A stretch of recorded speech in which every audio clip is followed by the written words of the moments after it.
In the world of today, we need to have a lot of content, of course, and you heard all this personalized and seamless consumer experience require a lot of content. So before we dig into the topic, I would like to talk more about Signify, just to give you a bit of perspective of who is Signify. We produce high-quality and energy-efficient lighting products, systems, and services. We are the #1 leader in conventional LED and connected lighting. We have 75% of our business that is done in B2B, but also what is very important is that sustainability is at the core of our businesses. And we are one of the very proud companies that became carbon neutral in operation already in September 2020, so being the first one in our industry. Behind Signify, you will recognize some world-famous brands like Philips, Philips Hue, but this is also why we aim to continue developing and leading this transformation. So we are also recognized by the Dow Jones Sustainability Index as the world leaders in this highest score with the industry. As a pioneer of sustainability and in energy efficiency, Signify has introduced already in Europe the first ever Philips ultra-efficient light bulb, which consumes 60% less energy than any standard Philips LED bulb. This is a very relevant innovation, so just to give you a proof point that this company is ahead of the game. But now, let's look at today's topic, which is sharing with you how Signify has been going through this transformation. Content is not new, content marketing is not new, and actually back in 2014, that was already very high in the agenda of any marketer. But things have changed, and today I'm sure that all of you have already traded off your email address or any other personal information to get access to a webinar, white paper, and others.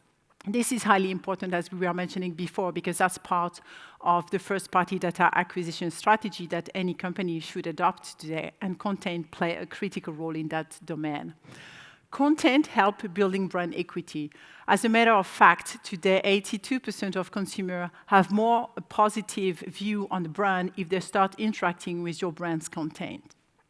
But content is also an art. Today, it's representing between 20 to 40% of any marketing budget, but 23% of CMOs believe as well that they don't know how to produce the right content with the right audience in mind, but as well with the right format. So that's the challenge. Today, internet, any connection and interaction with consumer is a chance. We need to grab their attention, and content plays an important role in that domain. So we know as well that interactive content generates twice more conversion than any other passive content. So this is highly important that interactive content is injected into any personalized experience. And finally, I was mentioning about this digital fatigue, but you have to see your content and interaction with consumer as one chance, but you won't have a lot of chance. And a personalized experience is a challenge for any company. Doing it right, you will gain. Doing it wrong, that's a bye-bye. And that's a challenge that we're all facing. We have the technology, we have the content, but we need to orchestrate that in a seamless experience for the consumers. The goal of content is to educate, entertain, inform, but as well support the decision. Content marketing needs to respond to ever-changing algorithms. Marketing content should survive the scroll-down habit and stand up. But at the end, content is one piece of the consumer journey. So this consumer journey is a multi-touch point, multi-moment, and that's very important that this content help the consumer to take decision and to trigger action. All along the consumer journey, content plays a key engagement role. Content helps consumers to move ahead and to take decision, as we mentioned. The shoppable content part is actually any type of content that you know already today, but that provides a direct purchase opportunity. And today, grabbing attention of consumer is essential. So you need to have content that are powerful enough to shorten as much as possible the consumer journey. So it means that you need to make your consumer one click to max away from buying, from the aha moments where they discover the product they desire to the moment they could purchase it. Easy to say, not easy to do, but you have to test and learn to make the content a shoppable experience. Now that we have seen the role of content, this is important to see how to industrialize the content production and the management.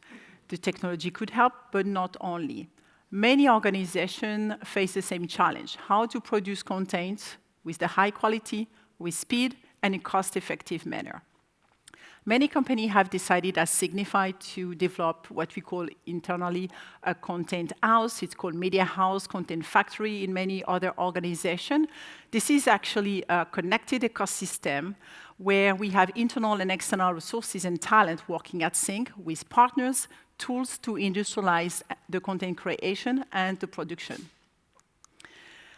So what has been the journey at Signify? We started with a minimum viable product. We wanted to focus on the key essential talent that we needed, internalize the content production, content expertise with the content strategy, but as well we adopted certain technology that will support us into the workflow, but as well in the speed and the repurposing of this content that we needed.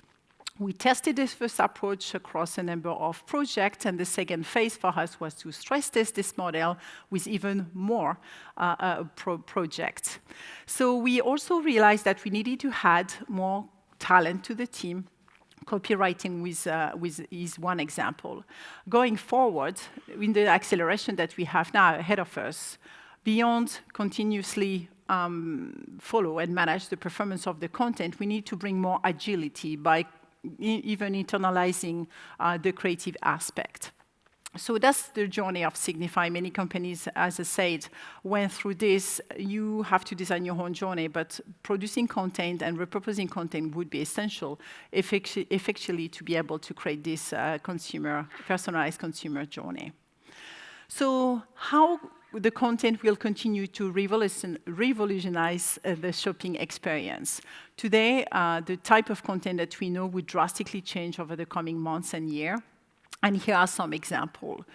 Content is making the shopping experience more immersive, and you have different opportunities I would like to share with you today. First, you could make your user-generated content a shoppable experience. This is a truly authentic type of content that are highly appreciated by any consumers.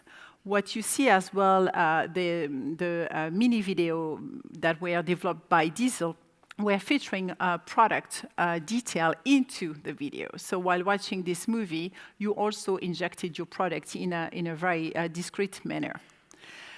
An important challenge that e-commerce are facing today is the high return rates. And actually, in average, this is 30% compared to less than 9% in a physical store. So by having 3D visualization, that could definitely help to reassure the consumers in their purchasing decision. It's increased, of course, the engagement rates, the conversion, but as well the revenue. That's another type of content to consider. And finally, you would see as well that the physical is back. Clearly, consumers enjoy going back to any shop. So how we could bring as well digital content over there to enhance their experience. So what you see is the mirror, so I don't have to chance to try the clothes on me. I'm maybe one click away as well from sharing that with my friends on social media. What we see as well is the usage of augmented reality at the shop. So in that experience, I could be drive in a very easy and fast manner to the product that I buy potentially online, but I could also receive a lot of information while I'm navigating physically into the shop. So this is the new type of content that we need to also embrace, because consumer would experience that with your brand or with another brand. To conclude, I would like to ask you a few questions to have in mind tomorrow when you go back to the office. And the first one would be to check how your content is currently consumed by your consumers. It seems a bit of a trivial question, but this is not always measured. Do you have the content that is making the right job towards a certain segment that you have identified? And you could measure that with the engagement created by this content. How this content is also produced in a cost-effective manner, how much of this content is currently repurposed, but as well how your content and your content strategy is having an impact on your business and the growth that the content marketing is supposed to develop. And finally, how it's contributing to the mid and the long-term objective, which is building your brand. In this economical downturn, we know that having a brand equity is essential. That's helping consumers to make a decision, and they want to see interactions with your brand. So that's the 4 questions I would encourage you to go back and discuss with your team tomorrow when you're back to the office. Thank you. And Fiona, happy to take any question. Yes. Give it up for Alexandra Gaillard. Well, that looks great, the content. Yeah, you can already read it. A question that has come in for you is, how you deal with personalization in B2C versus B2B? Is it similar or different? It's similar and different. Great. You have human behind the screen, whatever we want to say. But they have maybe a different way to analyze. Obviously, we know that in B2C, this is highly important to be emotional. A bit less in B2B, but still, human is behind the screen, but would take different criteria to take any decision. So clearly, the personalized aspect of this is highly important.